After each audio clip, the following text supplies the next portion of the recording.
그러니까 주님은 분명히 보내셨다고 하는데 아직도 그 성령님이 오지 않은 사람이 있을 것 같은데, 마음의 문을 활짝 열고 여러분들이 성령님을 초청하면 오늘도 성령님이 여러분들의 마음 중심에 좌정하셔서 예배드리는 여러분의 마음도 만져주실 것이고, 여러분의 삶의 모든 문제들도, 그리고 여러분들을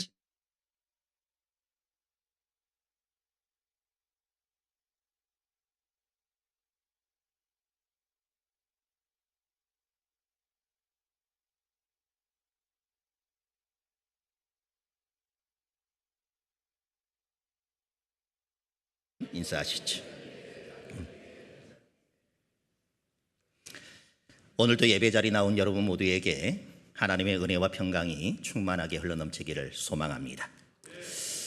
아포리즘이라고 들어보셨습니까?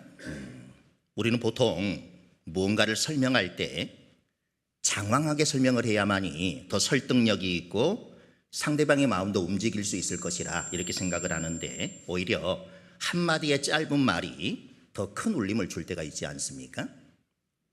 아포리즘이라는 것은 글을 쓰거나 생각을 정리할 때 깊은 진리를 간결하게 표현하는 말이나 글, 격언, 금언, 잠언, 경구 따위를 일컫는 그런 말입니다. 가장 짧은 말로 가장 긴 문장의 설교를 하는 것이라 이렇게 생각하면 좋을 것 같습니다. 이 아포리즘을 최초로 사용한 사람은 의학의 아버지라고 불리는 히포크라테스로, 그는 이런 명언을 남기게 되어지죠. 인생은 짧고 예술은 길다. 근데 이 예술이라는 단어는 예술이라고 번역되지 아니하고 의술이나 배움으로도 해석이 되어진다, 이렇게 얘기를 합니다. 그래서 인생은 짧고 예술은 길다, 이 말은 인생은 짧고 의술은 길다 또는 배움은 길다, 이렇게도 해석이 가능하다라고 하는 것입니다. 이 말은 의술이나 배움은 영원하고 거기에 비해 인생이 부질없다, 이런 의미가 아니라 의술 또는 배움의 길은 끝이 없고 무언가 탁월한 성과를 이루어내기에는 우리에게 주어진 삶이 상대적으로 너무 짧다, 이런 사실을 한탄하고 있는 그러한 경고입니다. 또 사람들에게 널리 알려진 유명한 아포리즘으로는 파스칼의 한 말이 있습니다. 인간은 자연에서 가장 연약한 한 줄기 갈대일 뿐이다. 그러나 그는 생각하는 갈대다. 인간은 이 광대한 대자연 가운데 한낱 갈대와 같이 가냘픈 그런 존재에 지나지 않지만 생각하는 데 따라서는 이 우주를 포용할 수 있는 위대함을 가지고 있다, 이런 얘기가 되어집니다. 현대적인 인물 중에서는 벤자민 프랭클린이 이 아포리즘을 많이 남겼습니다. 당신의 적을 사랑하십시오. 그들은 당신의 결점을 말해주기 때문입니다. 당신이 다른 사람에게 좋게 대하면 그 사람들은 당신에게 더 좋게 대할 것입니다. 이런 말을 남겼습니다. 그리고 우리나라에서 이 아포리즘의 성향을 많이 포함한 작품을 발표한 대표적인 작가로는 생명파 그런 시인으로 일제강점기에 대표적인 그런 시인이었던 청마 유치한 선생님을 들 수가 있는데, 그는 시집 가운데 예루살렘의 닭이라, 이런 시집이 있는데 여기에 수록된 일련의 작품들이 이 아포리즘에 다 해당이 되어집니다. 무엇보다 이 아포리즘을 많이 사용하는 곳이 어디냐? 성경입니다. 그리고 많이 사용하신 분이 누구냐? 예수님이십니다. 오늘 본문도 이 아포리즘으로 가득합니다. 눈은 눈으로, 이는 이로 갚으라. 오른편 뺨을 치거든 왼편도 돌려대라. 속옷을 가지고자 하는 자에게 겉옷까지도 가지게 하라. 억지로 오리를 가게 하거든 심리를 동행하라. 하나씩 한번 살펴보도록 하겠습니다. 먼저 38절을 읽어보겠습니다. 또 눈은 눈으로, 이는 이로 갚으라 하였다는 것을 너희가 들었으나. 이는 이로, 눈은 눈으로 갚으라, 이 이야기는 지극히 간단한 이야기입니다. 가령 누가 나의 눈을 상하게 하면 나도 그의 눈을 상하게 하고, 실수로라도 그가 나의 일을 부러뜨렸으면 나도 그의 일을 부러뜨리는 것입니다. 이 말씀은 구약 성경에 출애굽기 21장, 레위기 24장, 신명기 19장이 전하고 있는 그런 말씀입니다. 그런데 이 교훈은 아주 오래전 세계 최초의 성문법이라고 하는 바벨론의 함무라비 법전에도 언급되어 오는 그런 내용이기도 합니다. 그런데 이 함무라비 법전과 구약의 내용은 얼핏 보기에는 같아 보이지만 잘 살펴보면 근본적인 차이가 있음을 발견하게 됩니다. 한 가지 예를 들면 이는 이로 갚으라, 이 법이 함무라비 법전에서는 다음과 같이 기록이 되어져 있습니다. 신사가 신사의 일을 부러뜨릴 때에는 그 사람의 일을 부러뜨려라. 또 신사가 신사의 갈비뼈를 부러뜨렸으면 그 사람의 갈비뼈도 부러뜨려라. 그러나 신사가 천한 노동자의 일을 부러뜨렸으면 은 한 입만 주라. 신사와 노동자를 차별하고 있습니다. 같은 수준의 사람일 경우에는 공정하게 이는 이로 갚지만 신분이 다를 경우에는 이 법을 적용할 필요가 없다는 것입니다. 이것은 성경과는 큰 차이가 있습니다. 성경에서는 높은 사람이나 낮은 사람, 부한 사람이나 가난한 사람에 대해 차이를 두라는 이야기가 없습니다. 신분에 관계없이 이는 이로, 눈은 눈으로 갚으라, 이렇게 되어 있습니다. 그런데 이 율법의 근본 취지는 우리가 일반적으로 이해하고 있는 엄격한 보복을 정당화하는 그런 법이 아니라 실은 그 반대라는 것입니다. 이것은 자비의 법입니다. 옛날에는 한 사람이 자기 몸의 한 부분에 어떤 상해를 입으면 이 사람은 그 순간 분노의 감정을 이기지 못하고 즉시 수십 배로 보복하는 것이 다반사였다는 것입니다. 그래서 때때로 작은 상처로 시작된 사건이 다른 사람의 생명을 죽이는 일로까지 확대가 되었다는 것입니다. 그래서 눈은 눈으로, 이는 이로 하라고 말씀합니다. 보복에 제한을 둔 것입니다. 보복을 할 때는 직접 피해를 입은 것 그 이상은 하면 안 된다, 이렇게 말씀하는 것입니다. 이 법은 결국 보복을 위한 법이 아니라 자비의 법이었다는 것입니다. 우리 주님도 이 사실을 너무나도 잘 알고 계셨습니다. 그런데 오늘 우리 주님은 여기에 더해 더 깊은 하나님의 뜻을 우리에게 가르쳐주고 있습니다. 보통의 폭력에 대응하는 방법에는 두 가지의 방법이 있습니다. 같이 싸우는 방법과 그냥 맞으면서도 참는 방법이 있습니다. 사실 어떤 방법이든 좋은 방법은 아닙니다. 힘이 비슷한 상태에서는 보통 같이 싸우는 방법을 선택하게 됩니다. 이 사람들은 승부가 날 때까지 싸우게 됩니다. 어찌 보면 깔끔하다, 이렇게 생각할 수도 있겠습니다. 누가 괴롭히거나 때릴 때 같이 맞서는 방법이 가장 본능적인 방법 같기도 합니다. 문제는 힘에 있어 서로 차이가 날 때입니다. 만약 내가 괴롭힌 사람이 알고 보니까 나보다 힘이 센 사람이라 어떻게 되겠습니까? 한 대 때리고 10대를 맞게 되는 그런 일도 생기는 것입니다. 때로는 자신이 일부러 다치게 하려고 한 것이 아닐 때는 더욱더 난감한 일을 당하게 되는 것입니다. 그래서 구약에서는 이런 문제들에 대해 아주 쉽고도 합리적인 것처럼 보이는 그런 방법이 제시되었습니다. 눈에는 눈, 이에는 이로 하라는 것입니다. 어떻게 보면 너무 잔인하다, 이런 생각도 가질 수 있겠지만 당시로서는 무척 공평하고 인도적인 그런 방법이었습니다. 팔을 부러뜨린 사람을 죽이기도 하고 한쪽 눈을 다치게 했는데 양쪽 눈으로 복수하는 일들도 종종 일어나게 되었습니다. 오히려 나를 다치게 한 만큼만 다치게 하는 방법, 이것이 공평한 듯 보입니다. 그러면 이는 이로, 눈은 눈으로라는 법에서 하나님께 진정 원하시는 바가 무엇이겠습니까? 내가 남의 일을 부러뜨리는 일이 있으면 그 순간에 내 이도 부러져야 함을 생각하는 것입니다. 그렇게 되면 남의 이가 남의 이로만 생각되지 않는다는 것이죠. 남의 이를 부러뜨리는 순간 내 이도 부러져야 하므로 남의 이는 곧 내 이가 되는 것입니다. 이 정신이 바로 법의 기초로서 하나님이 원하시는 바입니다.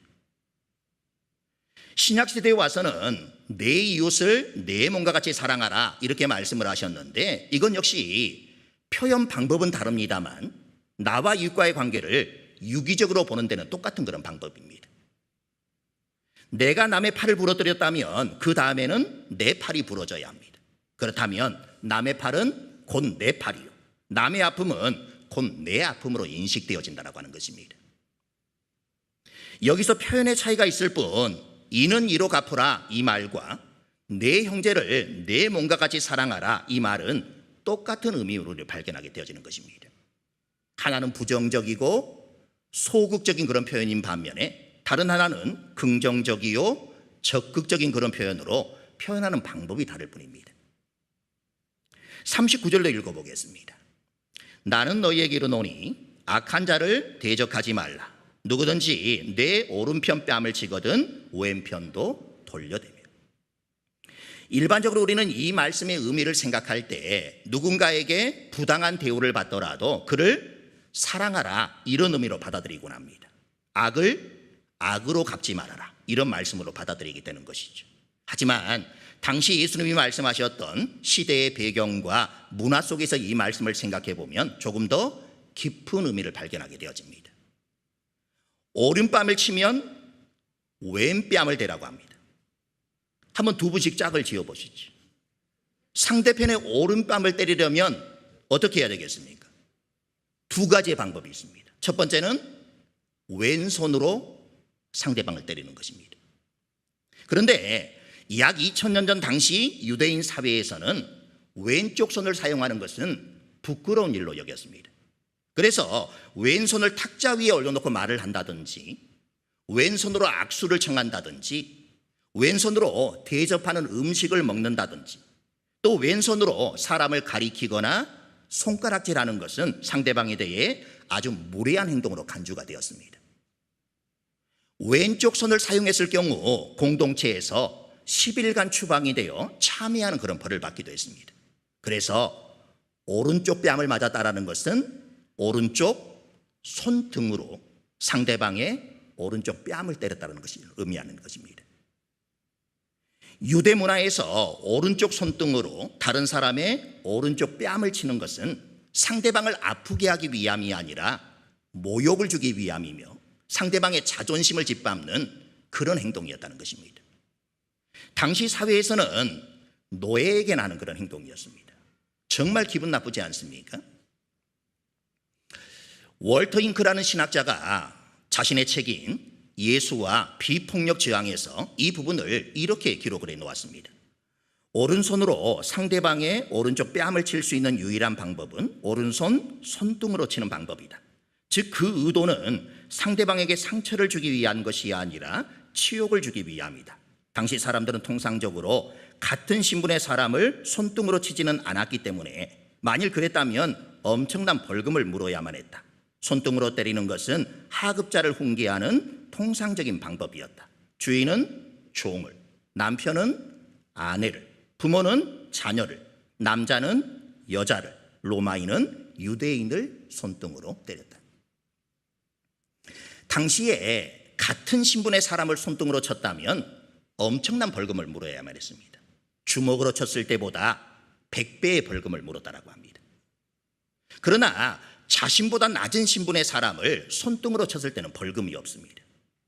당시에는 자신보다 낮은 신분의 사람들을 훈계할 때 주로 오른쪽 손등으로 때렸다는 것입니다. 그런데 낮은 신분의 사람이 맞고 나가지고 기분이 나쁘다고 자신보다 높은 사람을 향해 똑같이 대항하려 한다면 그것은 자살행위나 다를 바가 없습니다. 그들이 할 수 있었던 유일한 방법은 몸을 움츠리고 그들의 권위에 굴복하는 방법밖에 없었습니다. 그들은 그렇게 겉으로는 굴복하면서 속으로는 분을 사귀고 있었습니다. 그런데 예수님께서는 그렇게 모욕당하고 수모당하는 사람들, 이 사회의 약자들, 당하는 사람들에게 왼뺨도 돌려대라 이렇게 말씀을 합니다. 그렇다면 예수님은 왜 오른쪽 뺨을 손등으로 맞은 사람에게 왼쪽 뺨도 내주러 가셨을까? 왼뺨을 돌려대면 무슨 일이 일어나겠습니까? 왼뺨을 때리기 위해서는 오른손으로 제대로 때려야만 합니다. 이때부터 상대방은 당황하게 됩니다. 지금까지 무시하고 힘으로 지배했던 상대방이 이제는 더 이상 모욕을 당하지 않겠다는 것입니다. 오른손으로 때린다는 것은 동등한 인간으로, 동등한 지위로 인정한다는 것입니다. 이제 그에게는 더 이상 이 사람을 모욕할 힘이 없습니다. 오른손으로 때리기 시작하는 순간 자신이 원래 마음먹었던 것, 이 사람을 모욕하기로 했던 목표를 이룰 수가 없게 된 것입니다. 비록 이 사람은 주먹으로 마구 얻어맞게 되더라도 그의 지위는 오히려 올라가게 되어 있습니다. 이 싸움의 주도권은 때리는 사람이 아니라 얻어맞던 사람이 가지게 된다는 것입니다. 네가 아무리 나를 때려도 나는 너에게 모욕당하지 않는다. 나는 너에게 복종하지 않는다. 내가 나를 한 인간으로 인정한다면 나는 당당하게 맞아줄 수도 있다. 때려라. 그러나 나는 두렵지 않다. 이렇게 말하는 것입니다. 40절을 계속해서 읽어봅니다. 또 너를 고발하여 속옷을 가지고자 하는 자에게 겉옷까지도 가지게 하며. 유대인들에게는 하라는 긍정의 명령 248개, 하지 말라는 부정의 명령이 365개, 총 613개의 율법이 있다라고 했는데, 이들이 입고 다니던 겉옷에는 이 613개의 율법을 상징하는 옷단술이라는 것이 달려져 있었습니다. 이 옷단술, 찌찌트라고 하는데, 이 옷단술은 그 자체로 하나님의 명령을 기억할 수 있도록 하는 것이었으므로 어떤 사람이 그 옷단술을 달고 있다는 것은 율법을 지키는 사람이라, 이런 표시가 되며 하나님과 그 사람의 관계가 그 옷단술에 나타나는 것이었습니다. 그런데 그래서 유대인들은 아침과 저녁 쇠마를 암송할 때마다 반드시 이 옷단술이 달린 겉옷을 두르고 낭송하게 되어 있었으므로 하나님을 신앙하는 모든 유대인들에게 있어 겉옷은 속옷보다도 더 중요한 의미를 갖고 있었다는 것입니다. 그래서 유대인이라면 누구도 겉옷을 저당 잡아 이익을 취하려 해서는 안 되었습니다. 왜냐하면 그와 하나님과의 관계를 생각할 수 있는 겉옷을 저당 잡는다라고 하는 것은 그 사람과 하나님과의 관계를 파괴시키는 것과 마찬가지였기 때문입니다. 그런데 마태복음에서는 겉옷과 속옷을 바꿔 놓았습니다.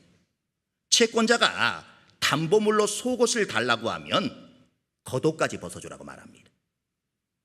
겉옷은 외부 기온에 따라 다소 융통성 있게 활용할 수 있는 것인데 반해 속옷은 항상 입어야 할 더 기묘한 옷일 것입니다. 그래서 여기 채권자는 좀 더 악질적인 그런 채권자였던 것 같습니다. 담보물로 처음부터 속옷을 요구하니까 말입니다. 이런 딱한 경우에도 예수께서는 겉옷까지 홀랑 벗어주라고 말씀합니다.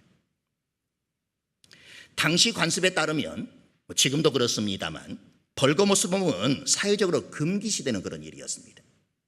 그것은 정상적인 사람에게는 수치스러운 그런 일이었습니다. 그렇다면 남을 벌거벗기는 사람은 어떨까요? 더 잔인한 사람이라 이런 수치심을 느껴야 하지 않았겠습니까? 계속해서 우리 41절 읽어보겠습니다. 또 누구든지 너로 억지로 오리를 가게 하거든 그 사람과 심리를 동행하고. 당시 이스라엘은 로마의 식민지였습니다. 로마는 식민지를 다스리면서 식민지 국민들에게 강제 노역을 부과할 수 있는 그런 법을 만들었습니다.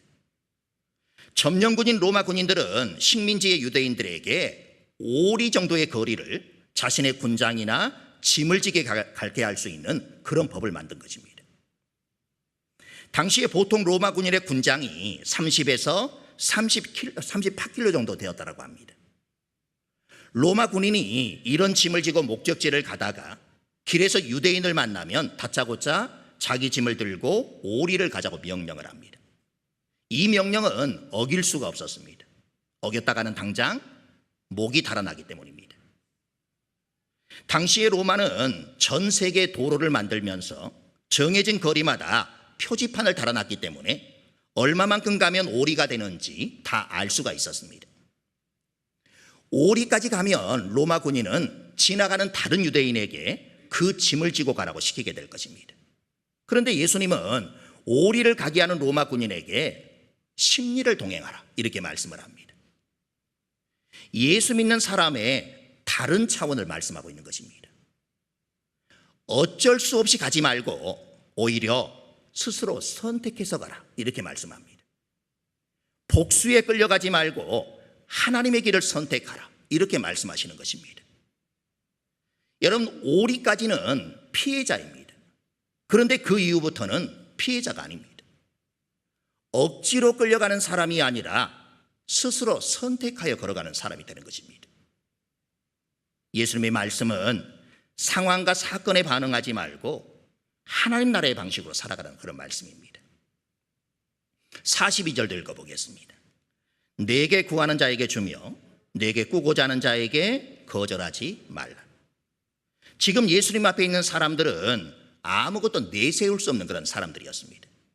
그들은 여기저기에서 오른쪽 뺨을 맞으며 모욕을 당하는 그런 사람들이었고, 겉옷을 빼앗길 위험에 처해 있는 그런 사람들이었고, 수시로 로마 군인들의 짐을 억지로 지고 다니는 그런 사람들이었습니다.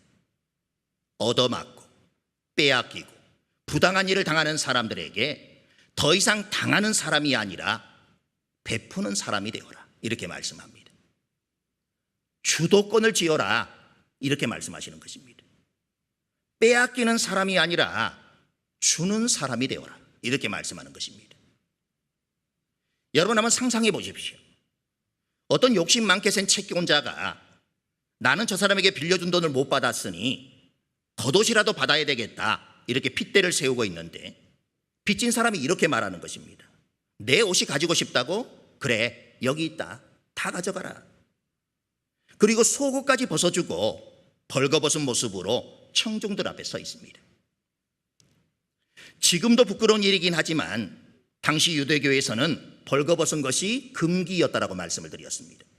그리고 그 수치는 벌거벗은 사람이 아닌 벌거벗게 만든 사람, 혹은 벌거벗은 것을 본 사람에게 돌아갔다는 것입니다. 빚진 사람이 벌거벗고 재판장 앞에 서 있을 때 사람들은 순간 일제히 누구를 욕하겠습니까? 그 악덕 채권자를 욕하게 될 것입니다.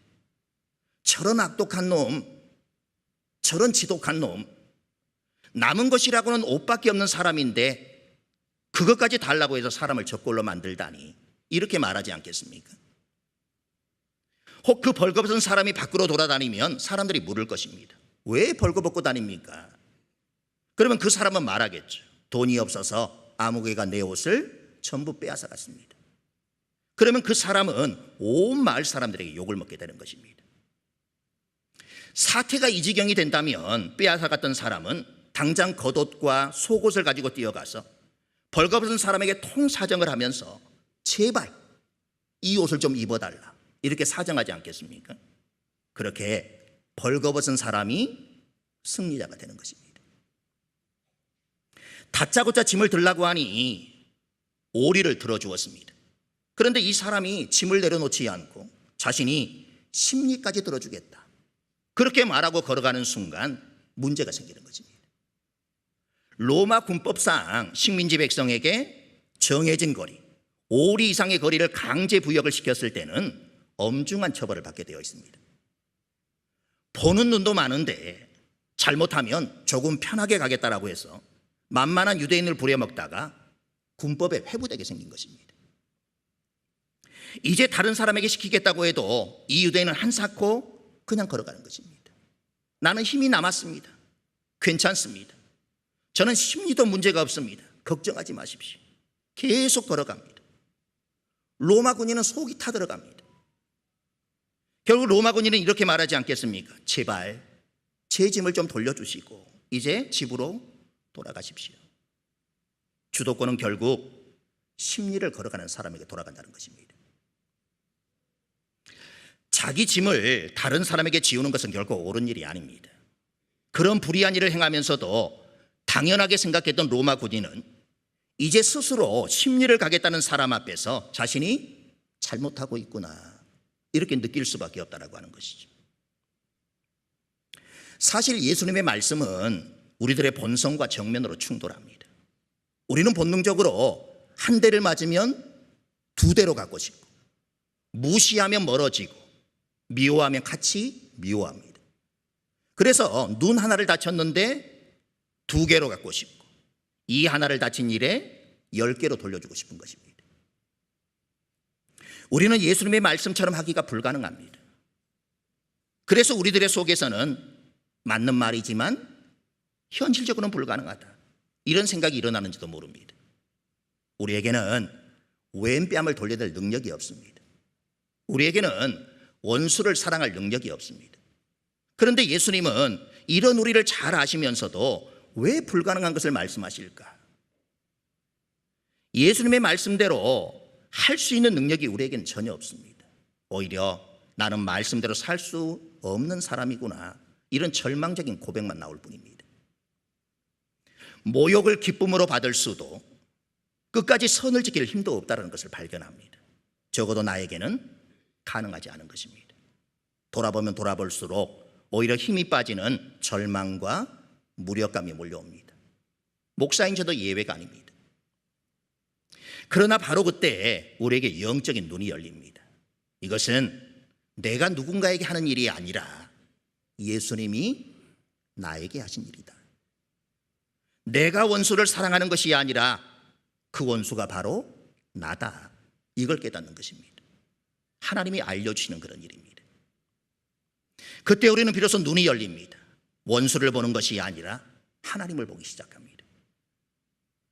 왼뺨을 돌려댈 용기, 벌거벗을 수 있는 용기, 심리를 참아내고 걸어갈 용기, 그것이 바로 원수를 사랑하는 것이고 이 세상을 바꿀 수 있는 힘이고 우리가 진정으로 그리스도인답게 살아가는 방법이라는 것입니다. 사랑하는 성도 여러분, 예수님의 십자가가 바로 그것입니다. 사람들이 보기에 예수님의 십자가는 억지로 끌려가신 것처럼 보입니다. 침뱉음을 당하시고 채찍으로 맞으시고 가시면류관을 쓰시고 온갖 수모를 당하셨기 때문입니다. 그러나 예수님의 십자가는 억지로 가시는 길이 아니라 스스로 선택하신 사랑의 길이었다는 것입니다. 예수님은 바로 그런 용기로 십자가를 지셨습니다. 바로 그런 사랑으로 세상을 위해 십자가를 지셨습니다. 우리도 이 세상을 위해 우리의 십자가를 져야 하지 않겠습니까? 서두에 아포리즘 시인으로 소개를 드렸던 유치한 선생님이 그 행복이라는 시를 지었는데 이 행복이라는 시를 읽어드림으로 오늘의 설교를 마무리하도록 하겠습니다. 사랑하는 것은 사랑을 받는 이보다 행복하나니라. 오늘도 나는 에메랄드빛 하늘이 훤히 내다보는 우체국 창문 앞에 와서 너에게 편지를 쓴다. 행기를 향한 문으로 숱한 사람들이 제각기 한 가지씩 생각에 족한 얼굴로 와선 총총히 우표를 사고 전보지를 받고 먼 고향으로 또는 그리운 사람께로 슬프고 즐겁고 다정한 사연들을 보내나니 세상의 고달픈 바람결에 시달리고 나부끼어 더욱더 의지 삼고 피어 흥크러진 인정의 꽃밭에서 너와 나의 애틋한 연분도 한 방울 연연한 진홍빛 양귀비 꽃인지도 모른다. 사랑하는 것은 사랑을 받는 이보다 행복하나니라. 오늘도 나는 너에게 편지를 쓰나니 그리운 이여 그러면 안녕. 설령 이것이 이 세상 마지막 인사가 될지라도 사랑하였으므로 나는 진정 행복하였네라. 기도와 찬양하겠습니다.